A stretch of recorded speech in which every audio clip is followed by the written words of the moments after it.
Welcome back to Headlines. It is Wednesday, October 9th. I'm Wes Austin, and these are today's top stories.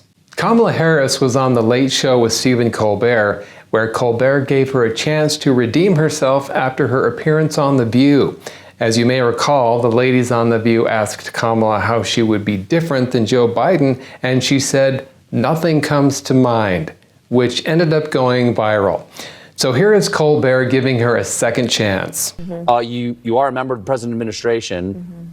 Under a Harris administration, what would the major changes be, and what would stay the same? Okay, Kamala's had some time since her disastrous "nothing comes to mind" answer, so I'm sure she's got a great response lined up now.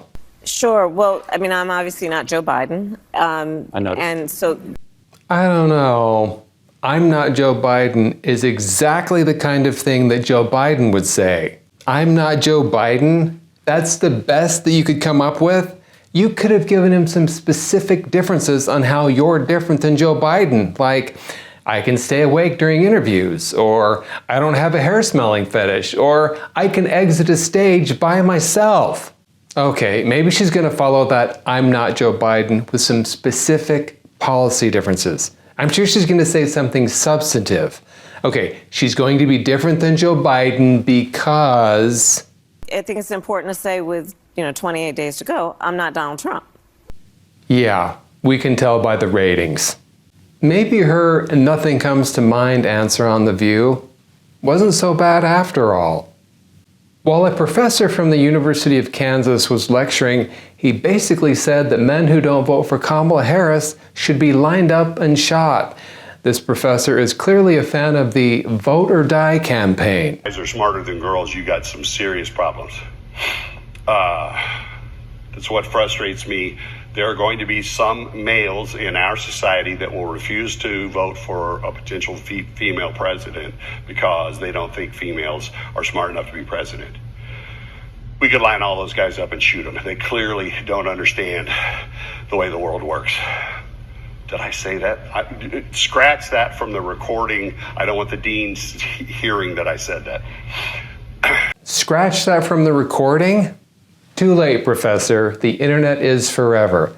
But your tenure might not be. You know it's bad when your crazy uncle at Thanksgiving has less extreme ideas than your college professor. Shout out to the University of Kansas for having such a fine professor on their staff.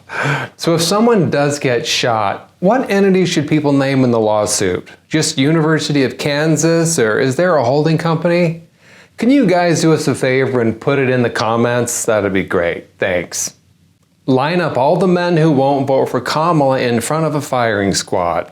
With logic like that, I'm surprised he's not running her campaign. Howard Stern thinks that comedy can be a national threat, which explains a lot. While interviewing Kamala Harris, Stern said he doesn't like Maya Rudolph's impersonation of Kamala on Saturday Night Live. Here's a short clip of Rudolph's Kamala character. I am so happy to be campaigning in whatever swing state I'm in, which I will just refer to as Wisconsin, Pennsylvania, Georgia. And here's Stern on why he doesn't like it. Even when I watch them on Saturday Night Live with the where they have Maya Rudolph playing you, I hate it. I don't want you being made fun of. There's too much at stake. I believe the entire future of this country right now, I think it's literally on the line. I agree with you. Howard Stern, the guy who made millions asking porn stars about their wildest fantasies, is now worried that SNL sketches are too edgy. Well, that's what happens when you mix Cialis with stool softeners. On Monday, a judge ruled that a family's lawsuit against Deadspin for accusing their 9-year-old son of wearing blackface at a Chiefs game can move forward. If you remember, Deadspin published an article about a 9-year-old and accused him of hating black people and Native Americans, showing a photo of him at the Kansas City Chiefs game with his face painted. Now, for some reason, they used a picture that only shows half of his face. Deadspin must have missed a critical journalistic step, looking at both sides. It's almost like they were auditioning to be an anchor on ABC. Here's a different picture showing his full face. His parents filed a lawsuit accusing Deadspin of maliciously attacking their son by posting only half of his face and accusing them of racism. Deadspin's fact-checking process? Find a child in face paint, assume the worst, and call it journalism.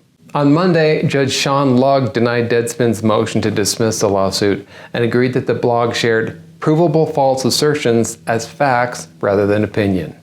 You know, if things go well, this 9-year-old could end up owning Deadspin. It's the American dream.